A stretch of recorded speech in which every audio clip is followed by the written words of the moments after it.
ary aoka ao am-ponao izao teny andidiko anao anio izao dia ampianary tsara ny zanakao izany ary resao na mipetraka ao an-tranonao ianao na mandeha ny an-dalana na mandry na mifo Deutéronome 9:1-9 sy 7.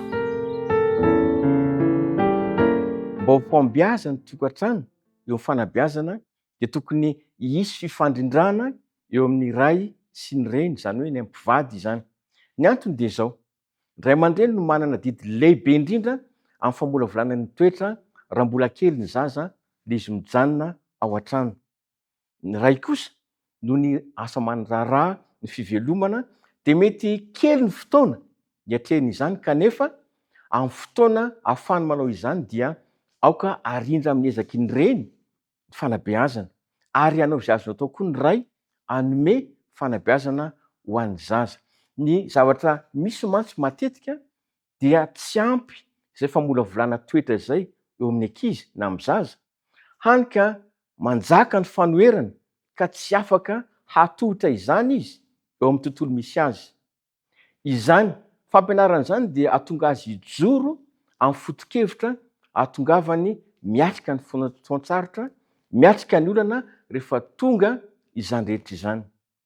Io indrindra dia ilaina ny fahatakarantsika ray aman-dreny ny fakapanahy hatrehin'ny tanora na ny ankizy.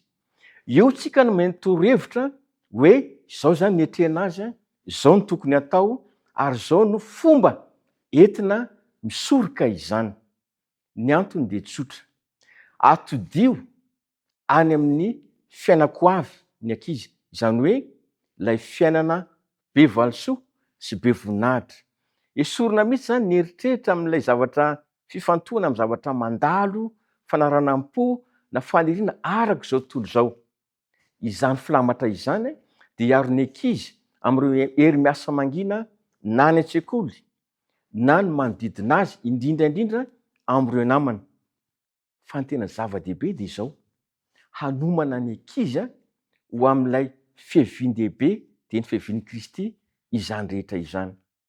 Malohan'izany indrindra dia aoka ho rivotra ianao tokantrano ny rivotry ny lanitra, izany hoe miainga amin'ny foto-kevitry ny ten'Andriamanitra, fivavahana sy ny sisa rehetra.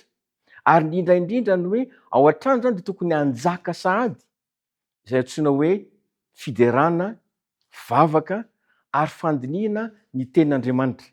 Satria mantsy rehefa zatra an'izay ny ankizy dia azo antoka fa afaka hiatrika ireo olana andavanandro amin'izay fotoana izay.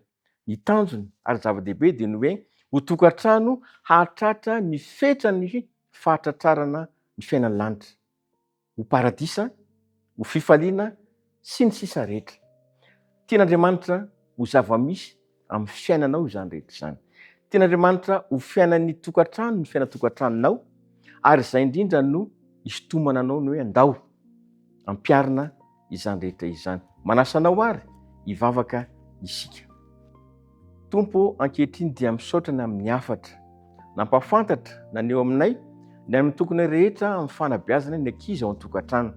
Ampio ny ray aman-dreny, ampio ny ankizy, ary tahino ho tokantrano anjakany ny rivotry ny lanitra no misy anay tsirairay avy. Mahatoky izay fa amin'ny fotoana rehetra dia ombanay ianao ary hitany tokantrano ihany koa. Anaran'i Jesosy. Amen.